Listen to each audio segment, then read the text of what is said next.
Hey guys, welcome back to my channel with another picnic blog. তো আজকে ছিল ছোট্ট একটা পিকনিক। আর কি রেসিপি হয়েছিল সেটাই তোমাদেরকে বলবো। বেশি ছিলাম না, 5-6জন মতো ছিলাম। রেসিপিতে ছিল ফ্রাইড রাইস আর চিকেন কষা। সবাই মিলেই রান্না করা হয়েছে। চলো দেখা যাক।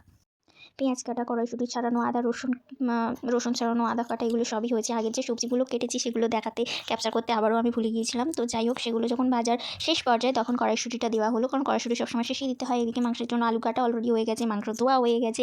এগুলো একটাও আমি ক্যাপচার করিনি। এগুলো হয়ে যাওয়ার পর মনে হয়েছে যে আমি ভিডিওটা করতে পারি, তাই আবার নতুন করে ক্যাপচার করছিলাম।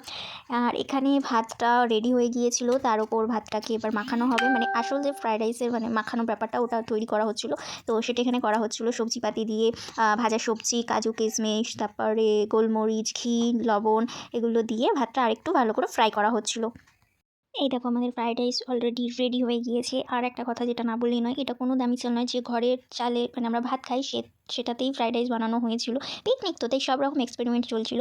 খেতে খারাপ হয়নি, ভালোই হয়েছিল। আর এই যে আমাদের মেন প্রধান শেফ রান্না করতে বসেছে। আগের ভিডিওতেও আমি বলেছিলাম পিকনিকের ভিডিও যে ও রান্না করে, কিন্তু হয়তো অনেকে বিশ্বাস করেনি, বাট আজকে প্রমাণ দেখালাম যে ও রান্না করেছে।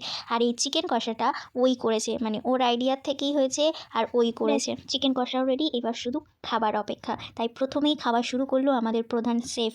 দেখতেই পাচ্ছ ফ্রাইড রাইস নিয়ে নিয়েছি। এবার আমি দিলাম তাকে একটা আলু, একটু ঝোল আর একটা চিকেনের পিস। ব্যাস, এইভাবে শেষ হলো আমাদের আরও একটা ছোটোখাটো পিকনিক। দেখা হবে অন্য কোনো ভ্লগে, অন্য কোনো পিকনিকে, অন্য কোনো সময়। ততক্ষণের জন্য টাটা।